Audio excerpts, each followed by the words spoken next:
Hello dear student, welcome to the Khalid pharmacy. And आज की इस वीडियो में हम बात करने वाले हैं send and its biochemical organization. ठीक है, इससे पिछले वाले पार्ट जो इसका पार्ट 1 है यानी ये पार्ट 2 है। तो इसका जो पार्ट 1 था ना, उसमें हम लोग पढ़े थे scope of biochemistry in pharmacy. ठीक है, बायोकेमिस्ट्री के स्कोप क्या क्या है। ठीक है, एंड उससे हमने पढ़ा, उसमें पढ़ा था इंट्रोडक्शन टू बायोकेमिस्ट्री। बायोकेमिस्ट्री का इंट्रोडक्शन पढ़ा था। ठीक है, कि बायोकेमिस्ट्री ये केमिस्ट्री की एक ब्रांच है। ठीक है, यही सब पढ़ा था ना। एंड स्कोप पढ़े थे। ठीक है, scope of biochemistry in pharmacy ये से पढ़े थे। ठीक है, तो हम देखते हैं आज के इस वीडियो में हम देखेंगे कि cell and its biochemical organization. ठीक है, ये जो पार्ट 2 है और इसमें ही हमारा जो चैप्टर 1 है biochemistry and pathology, clinical pathology का जो चैप्टर 1 है ना, वो कंप्लीट हो जाएगा। ठीक है, पार्ट 2 में। एंड तो देखो, जो cell and its biochemical organization. ठीक है, ओके, हाँ, तो इसका क्या मतलब होता है। ठीक है, देखिए, जो सेल होता है ना, और उसमें बायोकेमिकल ऑर्गेनाइजेशन, उसमें क्या क्या सेल में क्या क्या हो रहा है। ठीक है, वही सब पढ़ना है हमको। ठीक है, तो सेल क्या है? Cell is the smallest structural and functional unit of living organism. ठीक है, हम लोग 11 एंड 12 से पढ़ते हुए आ रहे हैं कि जो सेल होता है ना, वो एक एक मतलब संरचनात्मक व क्रियात्मक एक इकाई होती है। ठीक है, बॉडी की। ये हम लोगों ने 11 और 12th में पढ़ा होगा। ठीक है, हाँ, तो वही सब ये लिखा है कि सेल जो होता है ना, वो स्मॉलेस्ट, बहुत बहुत ही छोटी स्ट्रक्चर, मतलब संरचनात्मक, मतलब एक स्ट्रक्चर द्वारा, मतलब एक होता है ना, एंड फंक्शनल। ठीक है, यूनिट ऑफ लिविंग ऑर्गेनिज्म, जो भी लिविंग ऑर्गेनिज्म होते हैं ना, उसकी इकाई होती है। अबाउट 100 ट्रिलियंस, 100 ट्रिलियंस, मतलब समझ रहे हो। ठीक है, एक ट्रिलियन में जानते हो 1000 बिलियन होते हैं। एक ट्रिलियन में 1000 बिलियन होते हैं। एंड 1 बिलियन में कितने होते हैं? हाँ, 1000 मिलियन होते हैं। एंड 1 मिलियन में 10 लाख होते हैं। अब तुम सोच लो, 100 trillion.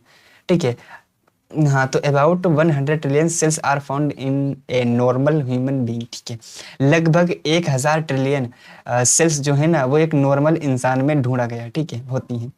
And biochemical organization of cell, इसका हम लोग देखते हैं इसका आखिर मतलब क्या है।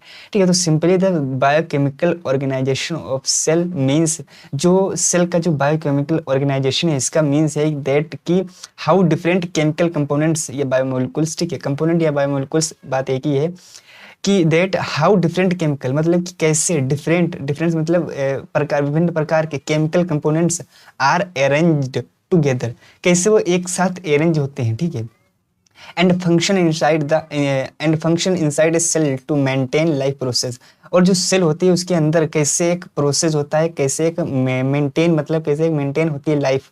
ठीक है, कैसे उसका प्रोसेस होता है। ठीक है, at the issue as the issue are made up of cells, जैसे कि टिश्यू कैसे बनते हैं। अगर जैसे कि आप देख लीजिए, कोई भी, जैसे ये गाल हो गया, तो यहाँ पे मतलब ये जो गाल की जो कोशिकाएं हैं ना, ये एक जैसी ही ना, तो ये एक टिश्यू हो गया। टिश्यू से क्या बनता है? हमारा एक ऑर्गन बन जाता है। ठीक है, जहाँ पे ढेर ढेर सारे एक ही जैसे टिश्यू हो ना, वहाँ पे क्या हमारा एक ऑर्गन बन जाता है। जैसे कि लीवर हो गया, अब लीवर टिश्यू से बना हुआ है, और टिश्यू किससे बना हुआ है? सेल से बना हुआ है।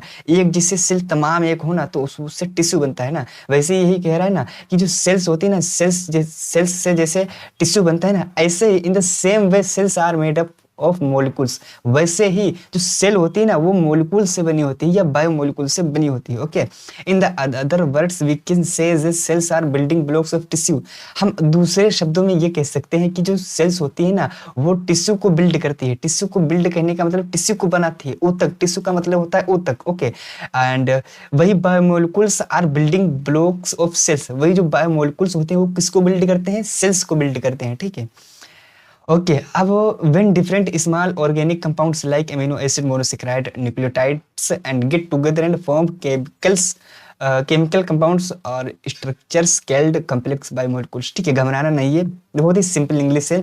when different small organic compounds, मतलब अगर different small organic compounds, मतलब वो भिन्न प्रकार के छोटे छोटे ऑर्गेनिक कंपाउंड्स, जैसे कि अमीनो एसिड हो गया, एंड मोनोसेकेराइड्स हो गया, एंड न्यूक्लियोटाइड्स हो गया, get together and form chemical compounds, अगर वो एक साथ मिलते हैं, क्या, अगर वो एक साथ मिलते हैं, कौन कौन? अमीनो एसिड हो गया, मोनोसेकेराइड्स हो गया, न्यूक्लियोटाइड्स हो गया, ये अगर एक साथ मिलते हैं ना तो एंड फॉर्म केमिकल कंपाउंड्स। तो कैसा है वो, क्या केमिकल कंपाउंड बनाते हैं। एक कंपाउंड जाहिर सी कंपाउंड बनाएगा। अब देखिए आप लोगों ने सोडियम और क्लोराइड को मिलाते तो वो कंपाउंड ही हो जाता है ना। तो भाई तो ये जब मिलेंगे ना, एमिनो एसिड मिलेगा, मोनोसेक्राइड मिलेगा, तो एक केमिकल कंपाउंड्स हो जाता है ना। तो उसी को उसी स्ट्रक्चर को, ठीक है, क्या कहते हैं ना, कम्प्लेक्स बायोमोलिकुल्स कहते हैं। ठीक है, क्या कहते हैं, कम्प्लेक्स बायोमोलिकुल कहते हैं। ठीक है, एंड कम्प्लेक्स बायोमोलिकुल, कुछ मेजर कम्प्लेक्स बायोमोलिकुल्स होते हैं जैसे कि कार्बोहाइड्रेट हो गया, ये एक मेजर कम्प्लेक्स बायोमोलिकुल है। बहुत ही इसमें छोटे छोटे अणुओं से मिलकर कार्बोहाइड्रेट मिला होता है। ठीक है, एंड प्रोटीन हो गया, लिपिड हो गया, एंड न्यूक्लिक एसिड हो गया। ओके, अब हम देखते हैं कुछ बायोमोलिकुल्स, जो बायोमोलिकुल्स हैं ना, मेजर बायोमोलिकुल्स, वो किससे बने होते हैं, उनका बिल्डिंग ब्लॉक्स क्या होता है, उसके मेजर फंक्शन, मतलब उसके मुख्य फंक्शन क्या क्या होते हैं। ओके, देखिए सबसे पहले हम प्रोटीन को देखते हैं। प्रोटीन किससे बना होता है, एमिनो एसिड से बना होता है, बिल्कुल। अब हम वही देखिए, इसका अगर मेजर फंक्शन देखें ना, तो form basic framework of cell. जो सेल होता है ना, उसका एक फ्रेम बनाए रखता है। ठीक है, जो प्रोटीन होता है वो क्या करता है, सेल्स का मतलब कैसे वर्क करता है, जो सेल्स होता है ना, उसका फॉर्म बेसिक फ्रेम, एक फ्रेम को रूप में वर्क करता है। ठीक है, एंड जो डीएनए होता है ना, वो डीएनए किससे बना होता है, डीऑक्सी राइबो न्यूक्लिक अम्ल से बना होता है। एंड जो आरएनए होता है वो राइबो न्यूक्लिक अम्ल से, राइबो न्यूक्लियोटाइड से बना होता है। ठीक है, या अम्ल कह लो। जो डीएनए होता है ना, वो डीऑक्सी राइबो न्यूक्लियोटाइड्स, ठीक है, से बना होता है। और वही जो राइबो न्यूक्लिक आरएनए होता है वो राइबो न्यूक्लियोटाइड्स से बना होता है। ठीक है, तो जो डीएनए होता है ना, वो क्या करता है, सभी को पता है, वो जेनेटिक मटेरियल, जो जेनेटिक इन्फॉर्मेशन होती है वो डीएनए में क्या कैरी होती है, वो डीएनए में स्थित होती है। ठीक है, वही अगर डीएनए क्या होता है, डीऑक्सी राइबो न्यूक्लियोटाइड्स से बना होता है। ओके, अब डीएनए सभी को पता है क्या करता है, ये जेनेटिक मटेरियल कैरी करता है। ठीक है, डीएनए में ही हमारी जितनी भी जेनेटिक मटेरियल, अब जेनेटिक मटेरियल कहने का मतलब जैसे कि हमारे तो हाथ हैं, ठीक है, हमारे नाक है, आँख हो गई, हमारे बाल हो गए। ठीक है, तो ये जो बाल हो गए, ये सब किसमें, मतलब बाल काले ही होने चाहिए, नाक हमारे चेहरे में ही स्थित होनी चाहिए, मतलब हमारा जो चेहरा फेस है ना, उसके बीच में ही होनी चाहिए। ये सब किसके पास होती है जानकारी, ये सब डीएनए के पास होती है ना। तो डीएनए ये करता है। ओके, अब जो आरएनए होता है ना, वो क्या करता है, carry information for protein synthesis.